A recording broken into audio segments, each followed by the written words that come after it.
Sila Menteri Kanan Kerja Raya. Jawab. 3 minit. Bismillahirrahmanirrahim. Assalamualaikum warahmatullahi wabarakatuh. Terima kasih Datuk Yang di-Pertua, terima kasih Berhormat Tanjung Manis.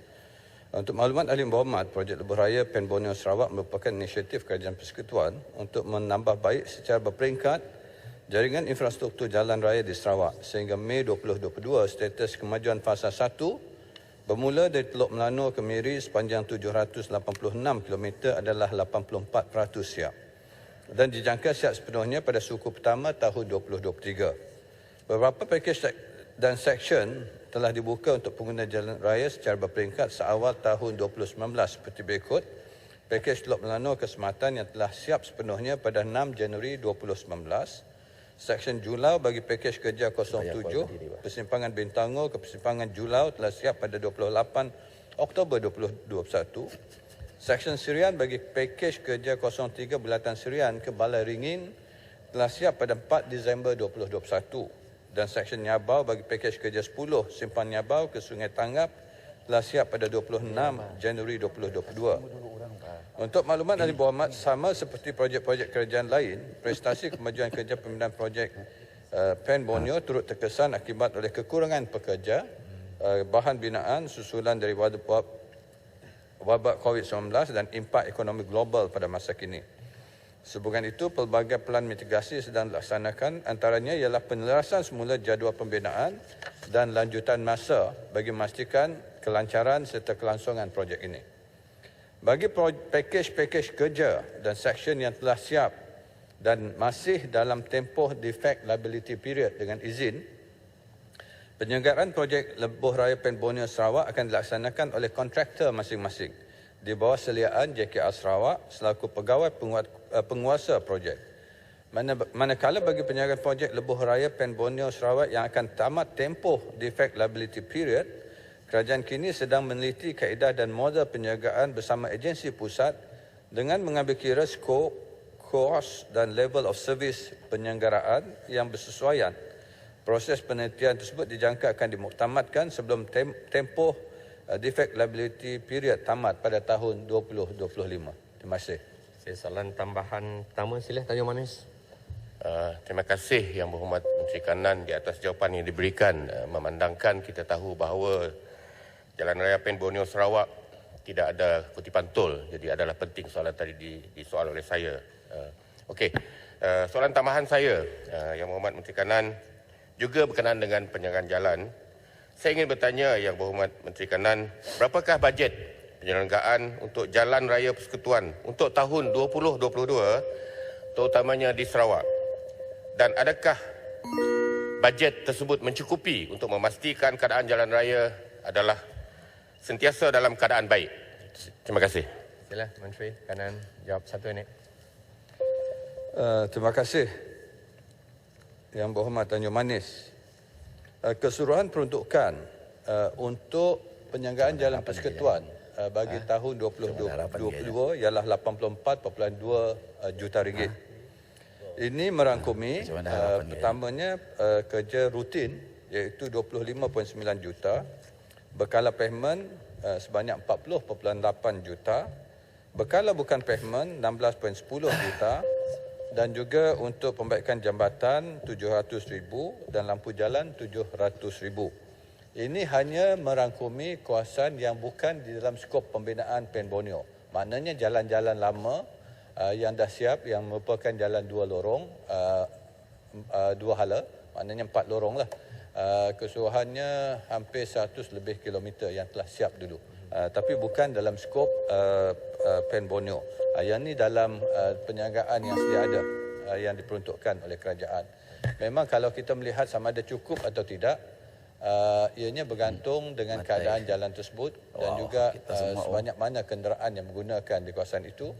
Dan seperti mana kita sedia maklum, tempoh hayat sesuatu jalan bila dibina ialah di antara 5 ke 7 tahun. Bergantung dengan penggunaan. Terima kasih. Terima kasih Menteri. Soalan Papar. yang kedua, saya jemput Yang Berhormat Papar.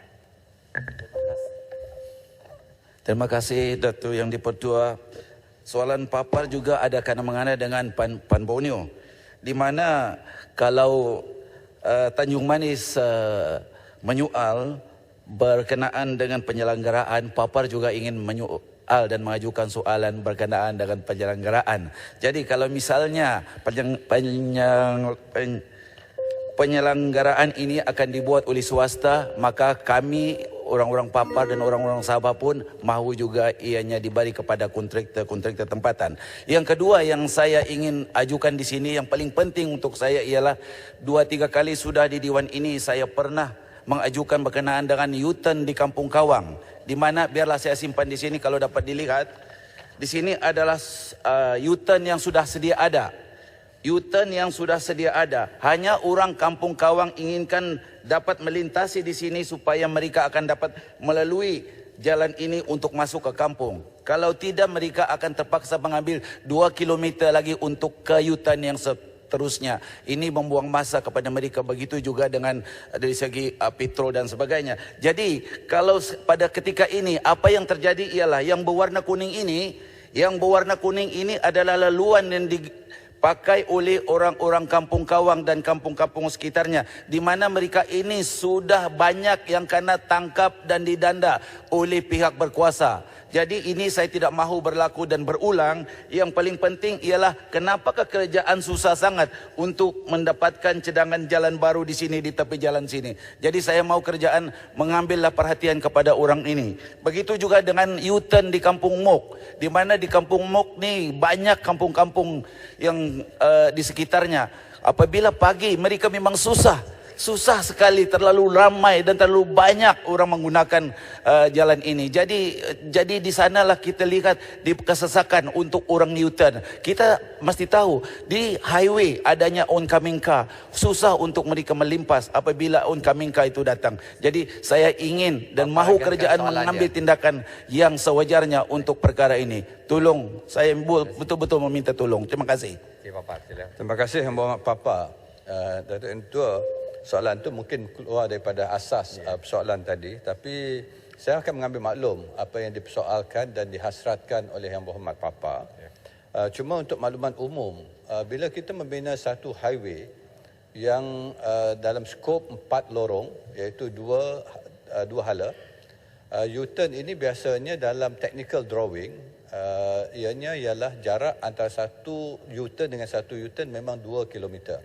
Sebab kalau kita buat lebih pendek daripada itu, ianya akan membahayakan pengguna jalan raya, sebab bila highway, kenderaan akan bergerak laju.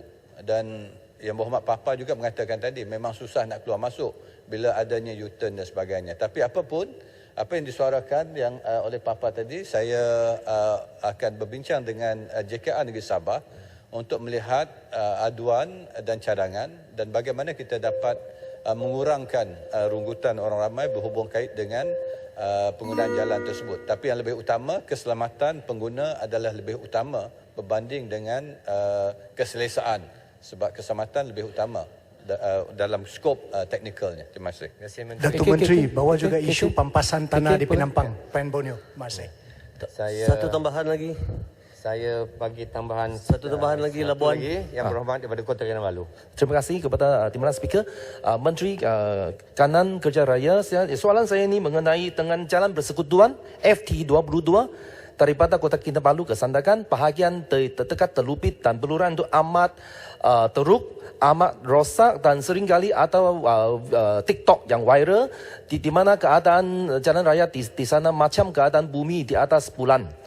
So ini dan baru-baru ini kerajaan sudah mengumumkan 10.5 juta ringgit Malaysia untuk disalurkan melalui Pen Borneo dan juga JKR Sabah untuk memperbaiki keadaan di sana. So soalan saya dimaklumkan bahawa pengumuman itu dibuat selepas susulan lawatan kerja Menteri Kanan pergi ke Sabah pada bulan 5. So soalan saya, kalau Menteri tidak melawati ke tempat ini, apakah perancangan penyelenggaraan? Kenapa peruntukan itu baru diluluskan selepas susulan lawatan kerja Menteri ke kawasan itu? Terima kasih. Saya berhormat sedangkan patut ucapkan terima kasih lah sebab dah ada tindakan untuk kita mengambil tindakan di atas aduan jalan tersebut. Sebenarnya apa yang langkah jangka panjang yang kita buat, sebab itu kita dulu rancangkan jalan Pen Borneo, Sarawak dan Sabah. Sebab kalau kita nak maintain Jalan tersebut hanyalah, saya katakan tadi, tempoh hayat sesuatu jalan 5 ke 7 tahun. Kalau kita 5 ke 7 tahun tempoh hayat tu dah habis dan kita nak maintain menjadi lebih mahal. Sebab kita paksa membuat tampalan saja dan sebagainya. Maknanya kita kena buat baru. Sebab itulah jangka panjangnya penyelesaiannya ialah buat jalan baru dengan tingkatkan kualiti dan standard jalan, bukan saja daripada 2 lorong menjadi 4 lorong, tapi kekuatan jalan itu pun kita tingkatkan. Itu jangka panjang. Sebab itu jangka sederhana dan jangka pendek apa kita buat ialah untuk kita selesaikan mana yang kritikal dulu. Sebab itu lanjutan daripada lawatan saya, kita dah tubuhkan satu jawatan task force dipengusikan oleh Yang Berhormat Timbalan Menteri untuk melihat sepanjang jalan di Sabah itu mana jalan yang kritikal untuk kita buat penyelenggaraan sementara supaya keadaan yang lebih selesa walaupun tidak memenuhi standard sepenuhnya, tapi kita buat dulu. Ini langkah sementara. Sementara kita siapkan Pen Borneo. Itu strategi yang kita laksanakan. Terima kasih. Terima kasih Menteri.